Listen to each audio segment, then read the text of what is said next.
Hello everyone. AHC academy में NEET repeaters and foundation की classes start हो चुकी हैं। बहुत बच्चों ने रजिस्टर कर लिया हुआ है और क्लासेस अटेंड करनी स्टार्ट कर दी हैं। सीट्स बहुत लिमिटेड हैं। जल्दी से जल्दी AHC एकेडमी विजिट करें। इनके खानदान का कोई आदमी किसी से भीख, किसी से खैरात, किसी से सदका, किसी से फितरा 1 रुपया मांग कर इलेक्शन नहीं लड़े।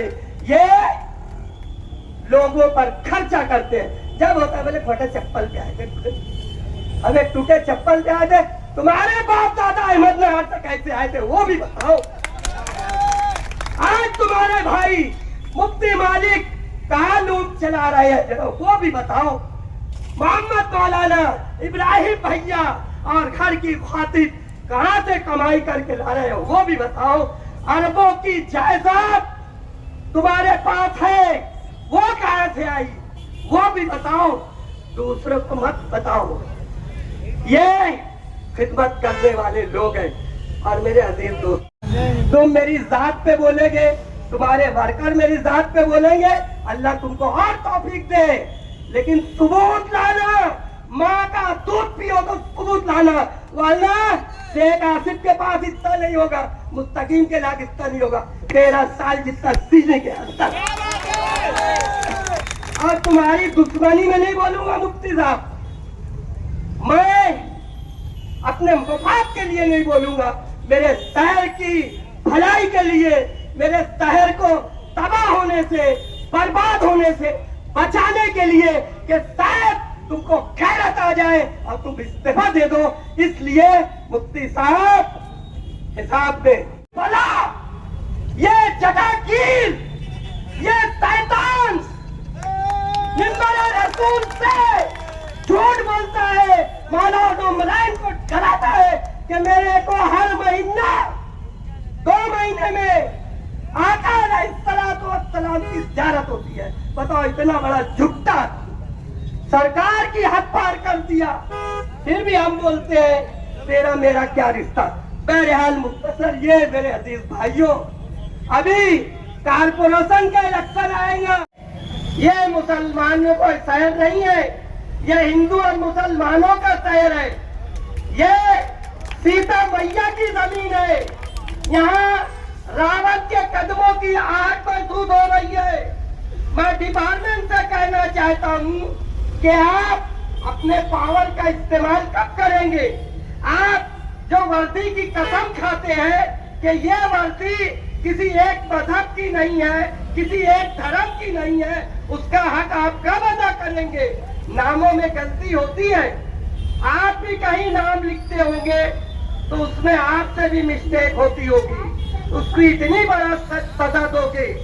मेरे अजीज दोस्तों, मैं मीडिया के सामने इस बात का ऐलान करता हूँ, जिस तरह मिंबर रसूल से एक मुफ्ती, एक आलिम ये इल्जाम लगाता है कि किरिस सुमैया को बुलाने वाले शेख आसिफ और मुस्तकीम दिखने दिए। मुफ्ती मोहम्मद इस्माइल, मैं आपसे पूछता हूँ कि बताओ, मैं आपसे पूछता हूँ कि आपका दोस्त वो वकील जो है सिसी हीरे, आपके इलेक्शन जीतने के बाद मुशर्रफ चौक आकर आपको हार पहनाया कि नहीं। जब उसका बर्थडे था तो आप उसका केक काटने गए कि नहीं गए। मुफ्ती मोहम्मद इस्माइल, आपको गैरत आना चाहिए।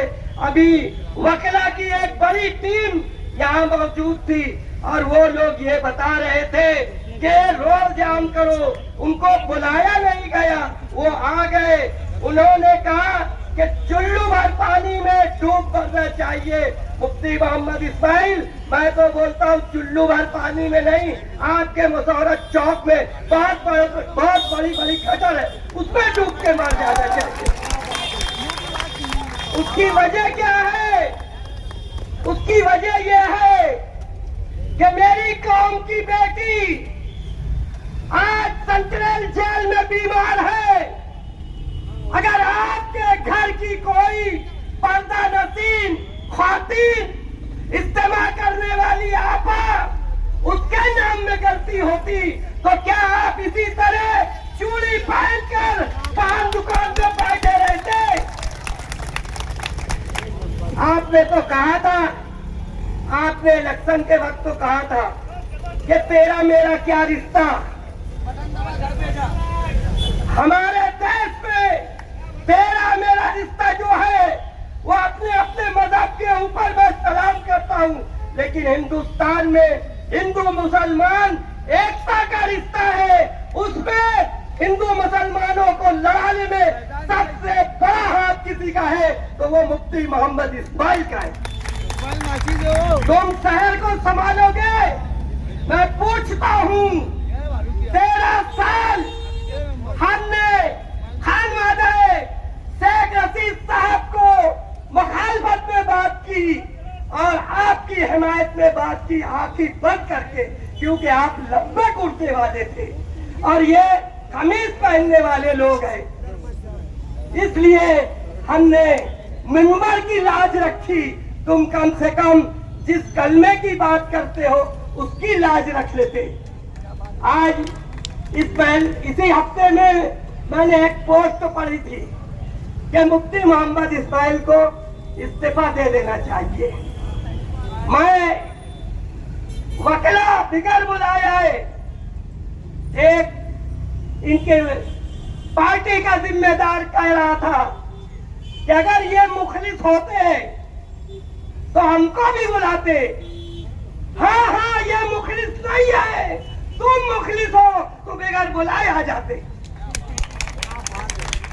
और इनके लिए नहीं आते, कौम की बेटियों के लिए आते। जब तुम कौम की बेटी के नहीं हो सके, माँ बहन बेटियों के नहीं हो सके, तो तुम शहर के भलाई के लिए, शहर की तामीर और तरक्की के लिए कुछ नहीं कर सकते।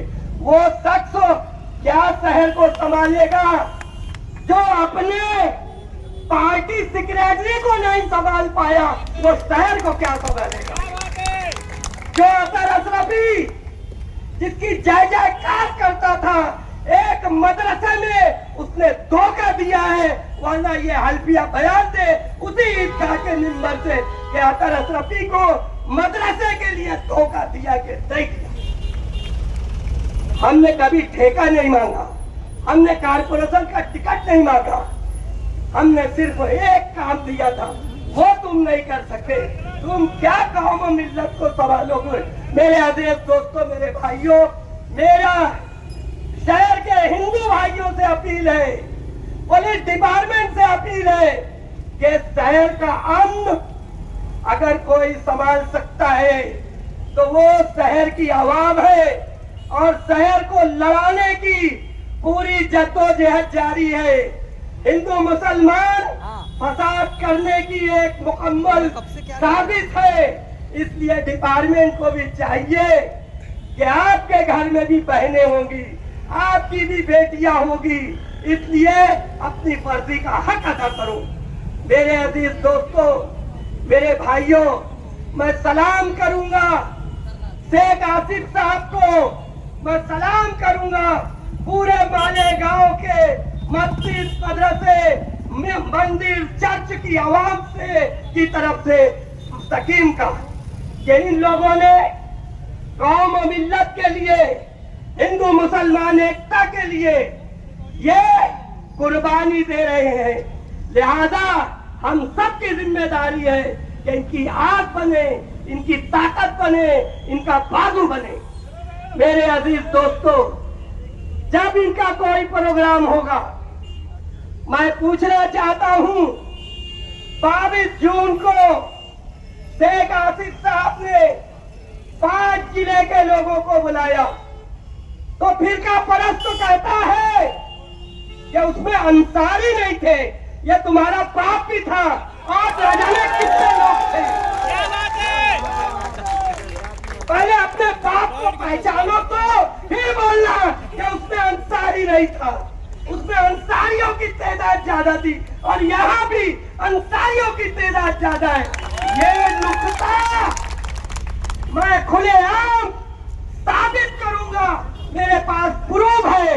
ये अंसारी शेख सैयद, ये झगड़ा लगाने वाले का नाम मुफ्ती मोहम्मद इस्माइल है। तुम अंसारी हो,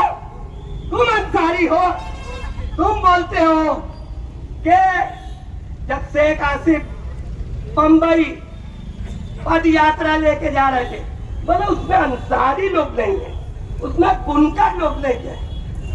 मेरे अजीज दोस्तों, मेरे भाइयों, मैं तो बोलता हूँ इस मौलाना का कोई इलाज करो, कोई फूक झाड़वा चटागीर को लाओ, इसको बड़ा कोई खप्पीस लगा। क्यों? एक रोज बोले अतर भैया मेरे पास 2 मौक्किल है। मैं भी डर गया यार, मैं इतनी बार के छोचा जाता हूँ, मेरे पीर साहब लोग कभी नहीं बोले मेरे लग एक मौक्किल है, इनके लग 2 मौक्किल है। अपने को तो बहुत बावजू आना चाहिए। तो बोले कि अतर भाई ऐसा हुआ कि जामा मस्जिद का काम चल रहा था, हमारे लोग काम कर रहे थे, हिंदू बहनें, हिंदू बेटियां, तो एक हिंदू बहन को कोई गिर गई, पाँव फिसल गया।